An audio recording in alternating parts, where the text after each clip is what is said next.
So I'm here with AJ from the Geek Squad. Now AJ, somebody wants to come in. Yeah. They want an antenna. What is step one?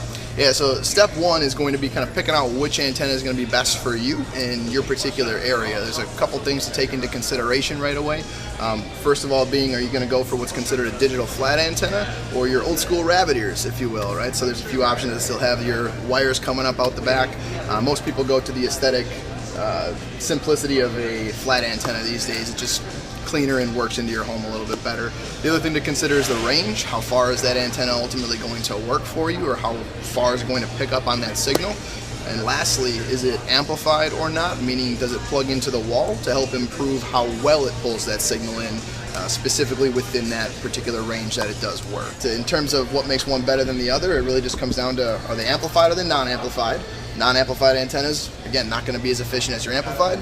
From a brand perspective, it's what do you prefer? What have you had good luck with in the past? As best you can, I would recommend that you keep it closer to an exterior wall or window, particularly facing the tower that's within your area if you can, again, to help with just pulling that signal more effectively. You can realistically put it anywhere within the home, but on those interior walls, basements, other places that may already inhibit the antenna signal from getting there, it can potentially lead to not as good of a signal overall. So closer to an exterior wall or outside if you do the exterior ones are only going to help draw that signal in more effectively. So I can tell you what most of our customers ultimately purchase in the end, and it comes down to some of the returns we've taken and other feedback from other consumers. The most popular antenna that we sell is going to be the Mohu Leaf down here, the Leaf 50. So the range is going to be about 60 miles. So I know that most of the consumers in the Green Bay area are going to be well within that, just based on tower location. Even into the valley and all that kind of. That's correct. But the big thing we see with this guy being that it is an amplified antenna then, and a slim, sleek design to it, most consumers like the way that it fits into their current scheme of everything, and then performance-wise, having it be amplified allows you to pick up on the signal really, really effectively. So. Okay. Perfect. Let's go figure out how to set this up. Perfect. In this case, we have just the RF or coaxial connection, as it's known as, and that's what we're ultimately going to be plugging into the television today. So when you're taking a look at the back of the TV, you're looking for your old school tuner here, your antenna cable connection it may be labeled as, and what we're going to be doing is just taking that coaxial connection and trying to line up the little pin in the inside with the pin here, and it's just going to screw on righty-tighty, lefty-loosey, just like anything else. And once we get it on there and have a nice durable connection where we can give it a tug and not have it come away, that's how you know it's been secured to the television. And once that's done, you can go about the channel scan process to actually tune the antenna for the TV.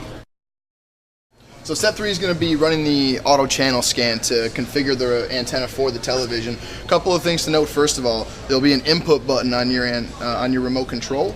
Make sure that it's set to TV as opposed to any of the other HDMI inputs. Otherwise, the selection won't show up.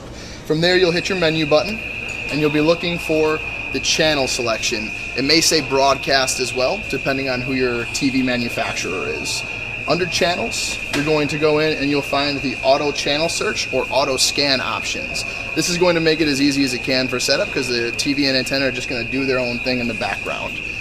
The biggest thing to make sure is that you select antenna. Since we're cutting the cord, we won't have that cable coming from the wall or the satellite or cable box any longer. So we'll go up and select antenna and hit OK.